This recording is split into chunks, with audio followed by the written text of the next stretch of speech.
நாம் இந்த வேதத்தில் நாம் பார்க்கும்போது, வேதத்தில் தேவனுடைய ஜனங்களை தேவன் எங்கெல்லாம் நடத்தினார், எப்படியெல்லாம் நடத்தினார்.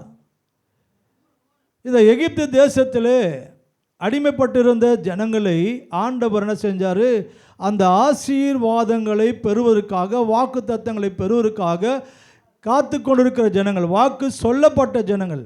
யாருக்கிட்ட வாக்கு சொல்லப்பட்ட?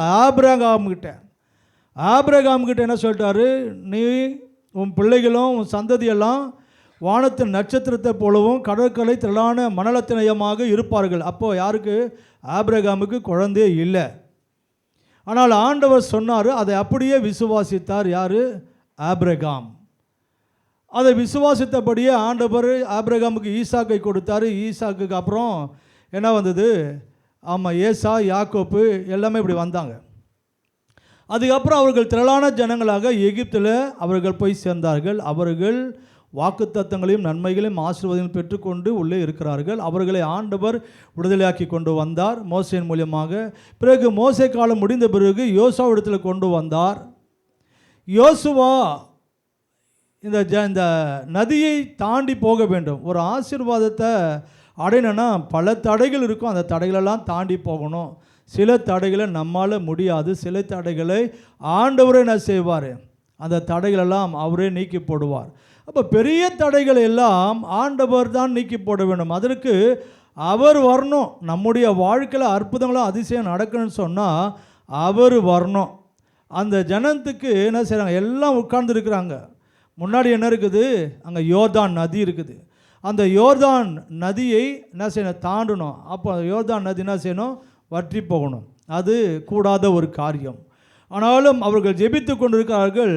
யோசுவாவை பார்த்து சொல்றாரு, உங்களை பரிசுத்தம் பண்ணி கொள்ளுங்கள், நாளைக்கு கர்த்தர் உங்கள் நடுவில் அற்புதங்களை செய்வார். அப்போ ஆண்டவருக்கும் நமக்கும் அங்கே தடையாக இருக்கிறது. அது என்ன என்றால், நம்முடைய வாழ்க்கையின் முறைமையை என்ன செய்யணும்? நாம் மாற்றிக்கொள்ள வேண்டும்.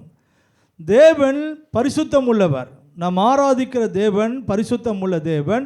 அந்த பரிசுத்தம் உள்ள தேவன் வர வேண்டும் என்று சொன்னால் இருக்கிற இடமும் பரிசுத்தமாக்கப்பட வேண்டும். நீங்கள் பழைய ஏற்பாட்டில் நீங்கள் இன்னும் யாத்திராகம் புஸ்தகம், லேவியராகும் புஸ்தகம்லாம் பார்த்தீங்கன்னா, அங்கே ஆலயத்தின் ஆசாரிப்பு கூடாரத்திலெல்லாம் அபிஷேக தைலத்தை எடுத்து அதை பரிசுத்தப்படுத்தணும். பலிபீடத்தை அபிஷேக தைலத்தை எடுத்து பரிசுத்தப்படுத்தணும். அப்பொழுது அது மகா பரிசுத்தமாக இருக்கும். ஏனென்றால் மகா பரிசுத்தம் உள்ள தேவன் வந்து அங்கே என்ன செய்யணும்? அந்த பலிகளை ஏறெடுக்க வேண்டும். அப்போ அந்த இடம் ஆலயமாக இருந்தாலும் அதுவும் பரிசுத்தமாக இருக்கணும். எப்படி? மகா பரிசுத்தமாக இருக்க வேண்டும். அப்போ இங்கே தேவனுடைய ஜனங்கள் இருக்கிறாங்க. தேவன் அழைத்த ஜனங்கள் இருக்கிறார்கள்.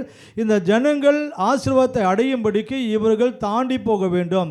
யோர்தான் நதியை இவர்கள் தாண்டி போக வேண்டும்.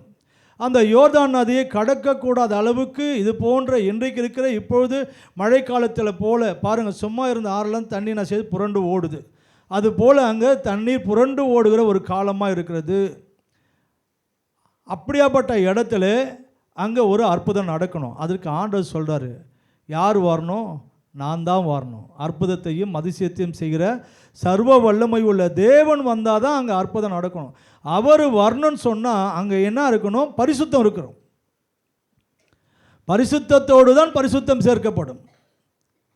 தண்ணீர் தண்ணீரோடு சேர்க்கப்படும், எண்ணெய் எண்ணெயோடு சேர்க்கப்படும். எண்ணெயும் தண்ணியும் சேர்த்தா சேராது. அப்போ ஆண்டவர் என்ன செய்கிறாருன்னு சொன்னால், அவர் வந்து நான் அங்கே இந்த ஜனங்களுக்கு முன்பாக நான் கடந்து போக வேண்டும். அப்பொழுதுதான் இது அற்புதம் நடக்கும். அப்போ இந்த ஜனங்கள் என்ன செய்யணும்? பரிசுத்தமாக இருக்கணும். இப்போ ஜனங்களை பரிசுத்தப்படுத்து. இப்போ ஜனங்களை பரிசுத்தப்படுத்தின உடனே அங்கே என்ன நடக்குது? அற்புதங்கள் நடக்குது. இப்போ நம்ம ஆராதிக்கிற தேவன் அவர் வர வேண்டும். அவர் வருகிற இடம் பரிசுத்தமாக இருக்க வேண்டும். இதை தான் இன்றைக்கு நாம் பார்க்க போகிறோம். இந்த மாதம் முழுதுமாக இந்த வாக்கு தத்தத்தில் இருந்து தான் நாம் பார்க்க போகிறோம்.